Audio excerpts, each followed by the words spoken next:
Habibullah village nursery আপনাদের সামনে আবার নতুন ভিডিও নিয়ে চলে আসছি। আজকে আমি রোপণ করব আপনাদের সামনে গাজর কিভাবে আপনি বসাবেন আর বাজার থেকে কিভাবে বীজ সস্তায় অল্প পয়সা দামে এনে আপনি সারা বছর গাজর ব্যবহার করতে পারবেন, তুলে খেতেও পারবেন। তা আজকে আমি গাজরটা কিভাবে মাটিটা প্রস্তুত করেছি আর কিভাবে আমি বসাবো আপনাদেরকে দেখাবো। তো এখন এসছি বসাতেই গাজর, তবুও এখন দেখি কটা শসা হয়েছে, শসা কটা লঙ্কা নিয়ে নেবো পেরে। এই দেখেন শসা পুরো শেষ হয়ে গিয়েছে, আবার শসা পুরো গাছ মারাও যাচ্ছে, তবুও তা দেখেন এখনও শসা দিয়ে যাচ্ছে। যা দেয় ফ্রিতে তাই ভালো। আর দেখেন এই দেখেন প্রত্যেকটাই শসা এখনও আছে, গাছ মরে যাচ্ছে তবুও এখনও শসা হয়ে যাচ্ছে প্রত্যেকটাই। আর একটা দেখেন নতুন জিনিস, প্রত্যেকটাই আমার পটল ধরছে এই গাছে। একটাই গাছ, এই দেখেন দেখতে তো পাচ্ছেন, এই দেখেন এই একটা ফুল ধরেছে, পটল ধরছে। দেখি কি হয়।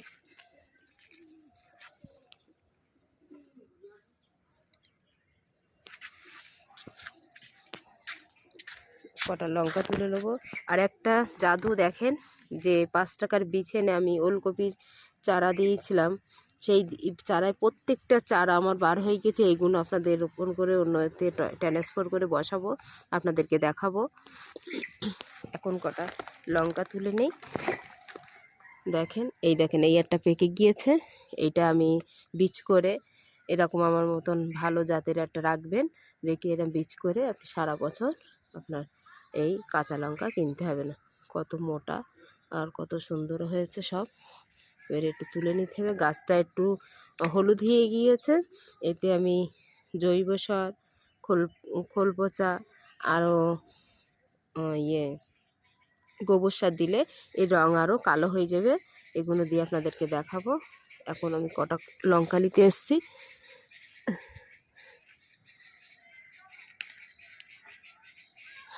এখানটা নেবো না, এগুলো বীজ করতে রেখেছি। গাছের থেকে আমি টাটকাই নেই, আমি একসাথে পেরে রাখি না, আমার যতটা প্রয়োজন ততটাই আমি রাখি।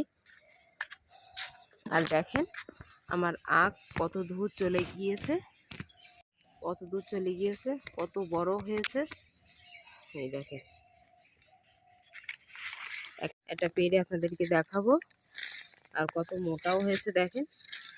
দেখেন আখের সাইডে লঙ্কা হচ্ছে, দেখেছেন? এই দেখেন এইগুলো পেরেতে হবে, মোটা হয়ে গিয়েছে। দেখেন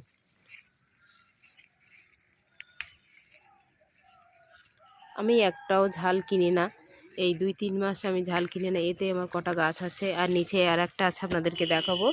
যে কুল ঝাল কত সুন্দর, একবার হলেও প্রচুর হয়, ওটাও দেখাবো আপনাদেরকে। দেখেন প্রত্যেক গোড়ায় মূলো, দেখেন সব কটা মূলো।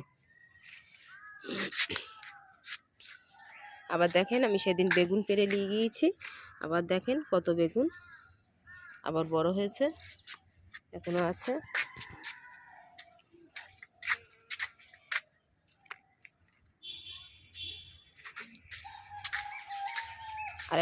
আর একটা জিনিস দেখেন, আমার সাদা মূলো এদিকে কত মোটা হয়েছে। এই দেখেন প্রত্যেকটা গোড়ায়, না দেখালে বুঝতে পারবেন না। দেখেন তা আজকে আমি মাটি প্রস্তুত করে রেখেছি। এই যে এখানে আছে পাতা পচা জৈব সার, আর আছে গোবর সার, আর খোল পচা পানি দিয়ে আমি এটা প্রস্তুত করে রেখেছি। আপনি খোল পচা পানি দিতেও পারেন, নাও দিতে পারেন। তো এটা প্রস্তুত করে আপনাদেরকে দেখাবো কিভাবে আপনি বীজটা দিয়ে এতে রোপণ করবেন। আর একটা দেখেন, এই যেগুলো আপনাদেরকে দেখিয়েছিলাম ধনেপাতা বসানো, এই দেখেন প্রত্যেকটা বীজ আমার বার হয়ে গেছে, কত সুন্দর হয়েছে। এই দেখেন এরকম আমার মতন বসাবেন। আর এইগুলো দেখেন টমেটো বীজ দিয়েছিলাম, সেগুলোও সব চারা বার হয়ে গিয়েছে। আর দেখেন ভেন্ডির চারা, প্রত্যেকটাই চারা সব বার হয়ে গিয়েছে। আরেকটা জিনিস আপনাদেরকে দেখাবো, যেটা আরেকটা এতে প্রস্তুত করে দেখিয়েছিলাম ধনেপাতা।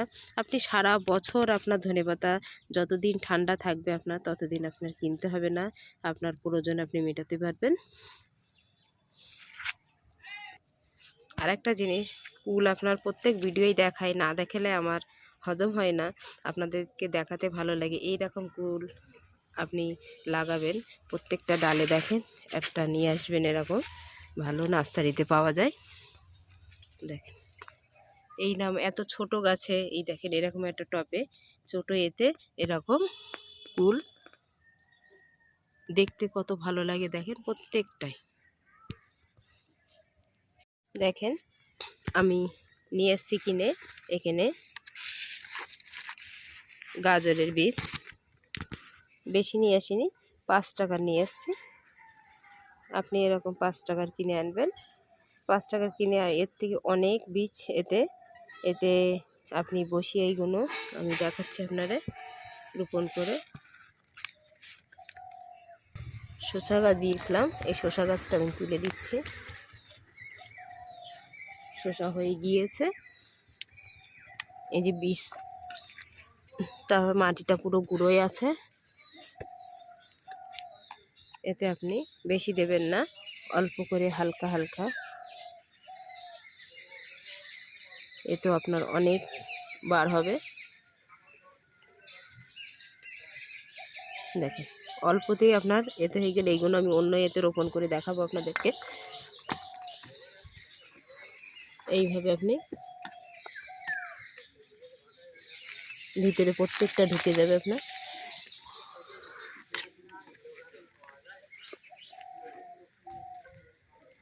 তবু আরেকটু দিচ্ছি, কোনোটা বীজ বার হতেই পারে, না হতেও পারে।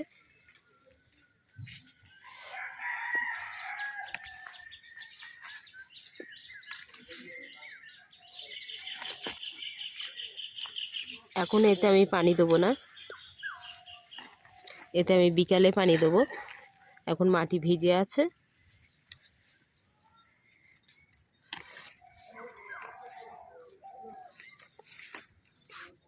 তো আজকে আমাদের এই ভিডিওটা, পরের ভিডিও, নেক্সট ভিডিও দেখতে থাকবেন।